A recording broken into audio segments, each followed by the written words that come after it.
Isang mapagpalang araw po sa ating lahat. Ako si Emmanuel O. Alejandre at ngayon nagbabalik na ako to do our daily devotion for February 27. So I apologize to all of you since I have been inconsistent. I have gone on a small hiatus on making these devotions, but I have decided to come back. And please forgive me, no, for the lack of consistency that I have done. Well, moving on, we today are going to talk about letting God do the first move. Now, this is about Joshua when they were crossing the Jordan River. Now, after 40 years in the wilderness, Israel finally stood at the Jordan River. It was harvest season, and the river was overflowing its banks. In front of them was deep water. Behind them was desert. They could not go back, and they could not cross by their own strength. Before God performed the miracle, Joshua gave a command: consecrate yourselves, for tomorrow the Lord will do wonders among you. Now, to consecrate means to set apart for God. The people were to prepare their hearts, turn from sin, and remember that they belonged to Him. God was teaching them something important. His power is great and He is holy, and the miracle would come from Him alone. But they must approach Him with reverence and obedience. The priests carrying the Ark of the Covenant stepped into the water first. When their feet touched the river, the water stopped flowing, and the people crossed on dry ground.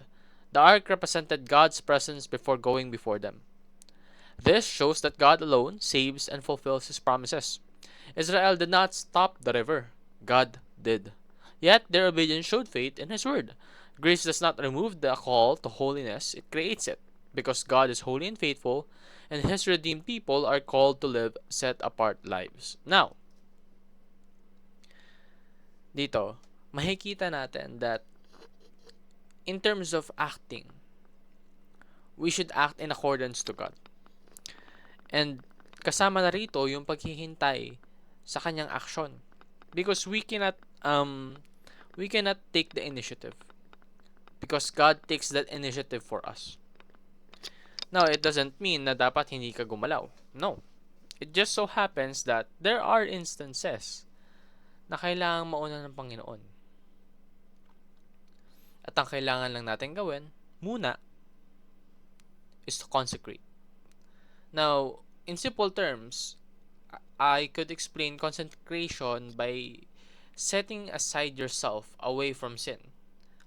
Kumbaga, umaalis ka na talaga sa iyong past na nag-indulge ka pa sa worldly acts, no?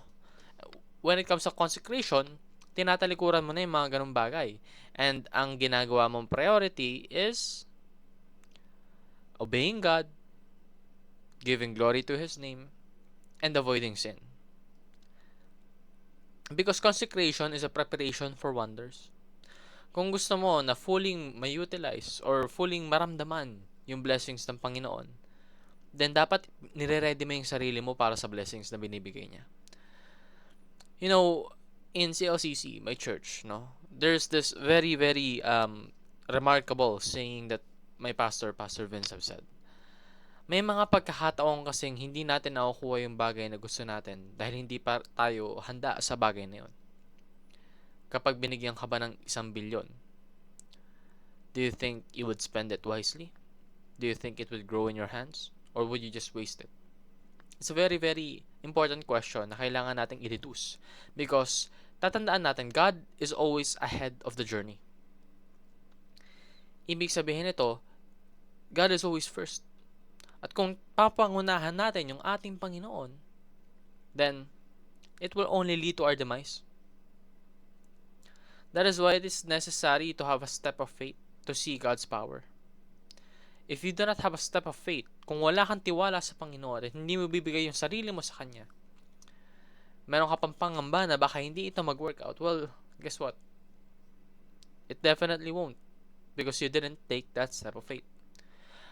Our God is an almighty and powerful God. Kaya niyang gawin lahat ng bagay. Kaya niyang tuparin lahat ng pangako. Kaya niyang tuparin lahat ng wish. It just so happens that meron siyang will. And yung will niya, it's perfect. So, if He wills it, then it will happen. Ang tanong, yung gusto mo ba? Parte ng will ng ating Panginoon? Or parte lang ng kagustuhan mo? So, consecrate yourself to see God's wonders. And do not move without God's first move. Kapag gumalaw na siya, then simply follow and be obedient. And take a step of faith to honor and please God. Yun lamang po ang aking daily devotion. Maraming salamat sa pakikinig. Pagpalain po tayong lahat and let us all give glory to God.